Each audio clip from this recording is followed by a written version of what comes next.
ಒಂದು ರೈತರ ಮಿತ್ರ ಪ್ಲಸ್ ಇನ್ನ ಎಷ್ಟೋ ಕೆಲಸಗಳಲ್ಲಿ ಶುಭಕಾರಕ ಅಂತಾನೆ ಹೇಳ್ತಾರೆ. ನಮಸ್ಕಾರ ವೀಕ್ಷಕರೇ, ತಾಳೆಯೋಲೆ ಬುಕ್ ಅಲ್ಲಿರುವಂತ ವಿಷಯಗಳನ್ನ ನಿಮಗೆ ತಿಳಿಸುವಂತ ಕೆಲಸ ಮಾಡ್ತಾ ಇರ್ತೀನಿ. ಅದರಲ್ಲೂ ಋಷಿ ಮುನಿಗಳು ಬರೆದಿಟ್ಟಿದ್ದಂತ ಎಷ್ಟೋ ವಿಷಯಗಳನ್ನ ತಿಳ್ಕೊಬೇಕು. ಏಕೆಂದ್ರೆ ವೈಜ್ಞಾನಿಕವಾಗಿ ಅವರು ಕೆಲವಷ್ಟು ವಿಷಯಗಳನ್ನ ನಮಗೆ ತಿಳಿಸುವಂತ ಪ್ರಯತ್ನ ಮಾಡಿರೋದ್ರಿಂದ ಅವುಗಳನ್ನ ತಿಳ್ಕೊಳ್ಳೇಬೇಕು. ಅದರಲ್ಲಿ ಕೆಲವೊಂದು ಪಾಯಿಂಟ್ಸ್ಗಳು ಆಲ್ರೆಡಿ ನಿಮಗೆ ತಿಳಿಸಿದೀನಿ, ಇನ್ನ ಎಷ್ಟೋ ಪಾಯಿಂಟ್ಸ್ಗಳು ನಿಮಗೆ ತಿಳಿಸೋದು ಬಾಕಿ ಇದೆ. ಈ ಒಂದು ಪಾಯಿಂಟ್ ಅವ್ರು ಬರೆದಿರೋದು ಏನಂದ್ರೆ, ಮನೆಗೆ ಬೆಕ್ಕು ಹೇಗೆ ಶುಭಕರ. ಮನೆಯಲ್ಲಿ ಬೆಕ್ಕು ಸಾಕಿರ್ತೀವಿ, ಅದು ಶುಭಕರನ ಅಶುಭನ ಅಂತ ಯೋಚನೆ ಮಾಡಿ ಅಂತ ಹೇಳ್ತಾರೆ. ಇವ್ರು ಹೇಳೋ ಪ್ರಕಾರ ಮನೆಗೆ ಬೆಕ್ಕು ಶುಭಕರ. ಕೆಲವೊಬ್ರು ಈಗ ಏನ್ ಮಾಡ್ತೀವಿ, ರಸ್ತೆನಲ್ಲಿ ಹೋಗ್ತಾ ಇರ್ತೀವಿ, ಅಕಸ್ಮಾತ್ ಆಗಿ ಬೆಕ್ಕಡ್ಡ ಬಂದ್ರೆ ಸಡನ್ ಆಗಿ ನಿಂತ್ಕೊಂಡ್ಬಿಡ್ತೀವಿ, ಮುಂದಕ್ಕೆ ಹೋಗೋದಿಲ್ಲ, ಒಂದ್ 5 ನಿಮಿಷ ನಿಂತ್ಕೊಂಡು ಹೋಗ್ತೀವಿ, ಇಲ್ಲ ಆ ದಾರಿನೇ ಬದಲಾಯಿಸಿ ಬೇರೆ ದಾರಿನಲ್ಲಿ ಹೋಗೋರು ಇದ್ದಾರೆ.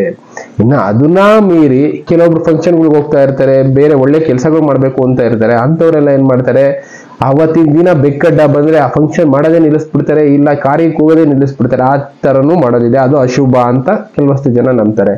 ಆದ್ರೆ ಬೆಕ್ಕು ಬಂದು ರೈತರ ಮಿತ್ರ ಪ್ಲಸ್ ಇನ್ನ ಎಷ್ಟೋ ಕೆಲಸಗಳಲ್ಲಿ ಶುಭಕಾರಕ ಅಂತಾನೆ ಹೇಳ್ತಾರೆ. ಕಾರಣ ಏನು ಅನ್ನೋದನ್ನ ಇವ್ರು ತಿಳಿಸ್ತಾರೆ. ಈಗ ಈಜಿಪ್ಟ್ ಎಲ್ಲ ನಮಗ್ ಗೊತ್ತು, ಈಜಿಪ್ಟ್ ಅಲ್ಲೆಲ್ಲ ಬೆಕ್ಕನ್ನ ತುಂಬಾನೇ ಸಾಕ್ತಾ ಇದ್ರು. ಅದನ್ನು ಏನು ರಾಜರುಗಳು ಬೆಕ್ಕನ್ನ ತೊಡೆ ಮೇಲೆ ಮಲಗಿಸ್ಕೊಂಡು ಅದನ್ನ ಸಾಕ್ತಾ ಇದ್ರು. ಕಾರಣ ಏನು ಅಂದ್ರೆ, ಬೆಕ್ಕಿರೋ ಕಡೆ ಕೆಲವಷ್ಟು ಸಣ್ಣ ಸಣ್ಣ ಇನ್ಸೆಕ್ಟ್ಗಳು ಅಂದ್ರೆ ಕ್ರಿಮಿಗಳು, ಕೀಟಗಳು ಬರೋದಿಲ್ಲ.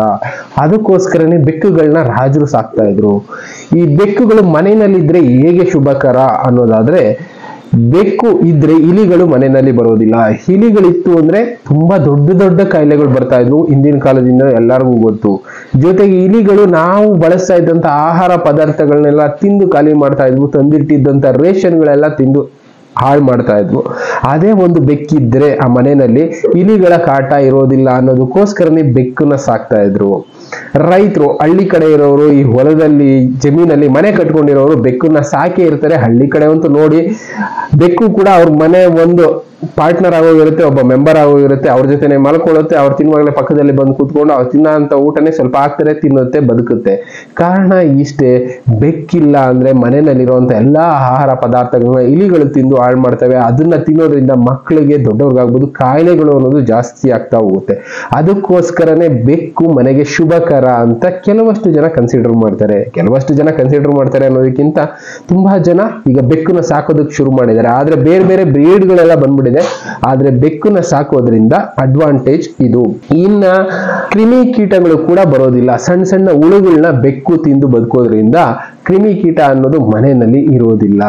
ಅದ್ರ ಜೊತೆಗೆ ಆ ಬೆಕ್ಕು ಮನೆಯಲ್ಲಿ ಮಿಯೋ ಮಿಯೋ ಅಂತ ಓಡಾಡ್ತಾ ಇರೋದ್ರಿಂದ ಹಾವುಗಳು, ಹಳ್ಳಿ ಕಡೆ ನಾರ್ಮಲ್ ಆಗಿ ಹಾವುಗಳು ಜಾಸ್ತಿ ಇರುತ್ತೆ, ಹಾವುಗಳು ಮನೆ ಒಳಗಡೆ ಬರೋದಿಲ್ಲ ಬೆಕ್ಕಿನ ಶಬ್ದಕ್ಕೆ.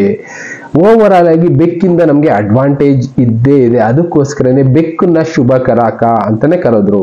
ಇನ್ನು ಬೆಕ್ಕು ಜೊತೆ ಬೇರೆ ಬೇರೆ ಪ್ರಾಣಿಗಳನ್ನ ಸಾಕ್ತಾ ಇರ್ತೀವಿ. ಕಾರಣ, ಕೆಲವಷ್ಟು ವಿಪತ್ತುಗಳು ಬರೋದಕ್ಕೆ ಮುಂಚೆ ಪ್ರಾಣಿಗಳಿಗೆ ಗೊತ್ತಾಗುತ್ತೆ ಅನ್ನೋದು ಆಗಿನ ಕಾಲದಿಂದನೂ ಋಷಿ ಮುನಿಗಳು ನಂಬ್ತಾ ಇದ್ರು, ಈಗಲೂ ಕೂಡ ಸೈಂಟಿಸ್ಟ್ಗಳು ಕೂಡ ನಂಬ್ತಾರೆ. ಅದಕ್ಕೋಸ್ಕರನೇ ಬೆಕ್ಕಲ್ಲದೆ ಬೇರೆ ಬೇರೆ ಪ್ರಾಣಿಗಳನ್ನ ಸಾಕೋದಕ್ಕೆ ಜನ ಶುರು ಮಾಡಿದ್ದಾರೆ. ನಾಯಿ ಆಗಿರ್ಬೋದು, ಹಸು ಆಗಿರ್ಬೋದು, ಇನ್ನ ಬೇರೆ ಬೇರೆ ಪ್ರಾಣಿಗಳೆಲ್ಲ ಸಾಕಿರ್ತೀವಿ. ಅವುಗಳಿಗೆ ಏನಂದ್ರೆ, ವಿಪತ್ತು ಬರೋದಕ್ಕೆ ಮುಂಚೆ, ವಿನಾಶಗಳು ಬರೋದಕ್ಕೆ ಮುಂಚೆ ಪ್ರಕೃತಿ ಅವ್ರು ಕೊಟ್ಟಿರುವಂತ ಶಕ್ತಿ ಬಂದು ಅವುಗಳಿಗೆ ಮುಂಚೆನೆ ಗೊತ್ತಾಗುತ್ತೆ. ಒಂದು ವೈಬ್ರೇಷನ್ ಅನ್ನೋದು ಅವು ಗೊತ್ತಾಗುತ್ತೆ, ಏನೋ ಒಂದು ವಿಪತ್ತು ಬರ್ತಾ ಇದೆ, ವಿನಾಶ ಬರ್ತಾ ಇದೆ ಅಂತ. ಆಗ ಅವು ಎಚ್ಚೆತ್ಕೊಂಡು ಬದುಕುಳಿಯೋದಕ್ಕೆ ಕೆಲವಷ್ಟು ಜಾಗಗಳಿಗೆ ಹೋಗೋ ಪ್ರಯತ್ನ ಮಾಡ್ತವೆ. ವಿಪತ್ತಿನ ಸಮಯದಲ್ಲಿ ಈ ಪ್ರಾಣಿಗಳನ್ನ ಫಾಲೋ ಮಾಡಿದ್ರೆ ಮನುಷ್ಯ ಕೂಡ ಆ ವಿಪತ್ತಿನಿಂದ ಬಚಾವಾಗಬಹುದು. ಅದಕ್ಕೋಸ್ಕರನೇ ಪ್ರಾಣಿಗಳು ಶುಭಕರ. ಅದರಲ್ಲೂ ಕೆಲವಷ್ಟು ಪ್ರಾಣಿಗಳು ತುಂಬಾನೇ ಶುಭಕರ ಅಂತ ಪೂಜೆ ಮಾಡ್ತಾರೆ, ಇನ್ಕ್ಲೂಡಿಂಗ್ ಮನೆಯಲ್ಲೂ ಸಾಕ್ತಾರೆ. ಹಸುಗಳಾಗಿರ್ಬೋದು, ನಾಯಿಗಳಾಗಿರ್ಬೋದು, ಇನ್ನು ಬೆಕ್ಕುಗಳಾಗಿರ್ಬೋದು, ಜೊತೆಗೆ ಪಕ್ಷಿಗಳನ್ನ ಕೂಡ ಸಾಕ್ತಾರೆ. ಒಟ್ಟಿನಲ್ಲಿ ಬೆಕ್ಕಿನ ಬಗ್ಗೆ ಹೇಳೋದಾದ್ರೆ, ಬೆಕ್ಕು ಅಶುಭಕಾರಕ ಅನ್ನೋದಕ್ಕಿಂತ ರೈತರ ಮಿತ್ರ ಪ್ಲಸ್ ಶುಭಕಾರಕ ಅಂತಾನು ಹೇಳ್ಬೋದು. ಒಬ್ಬೊಬ್ರು ನೋಡೋ ಪ್ರಾಸ್ಪೆಕ್ಟಿವ್ ಬೇರೆ ಇರುತ್ತೆ. ಆದ್ರೆ ಬೆಕ್ಕಿಂದ ಯಾರಿಗೂ ತೊಂದರೆ ಆಗೋದಿಲ್ಲ, ಒಳ್ಳೇದೇ ಆಗುತ್ತೆ ಅನ್ನೋದಕ್ಕೆ ಇದೆಲ್ಲ ಸಾಕಿ. ಇದೇ ರೀತಿ ಎಷ್ಟೋ ವಿಷಯಗಳು ಋಷಿ ಮುನಿಗಳು ತಿಳಿಸಿ ಹೋಗಿದ್ದಾರೆ. ಅಂತ ವಿಷಯಗಳನ್ನ ತಿಳ್ಕೊಳ್ಳೋ ಪ್ರಯತ್ನ ಮಾಡೋಣ. ಥ್ಯಾಂಕ್ ಯು, ಮತ್ತೆ ಸಿಗೋಣ. Good bye.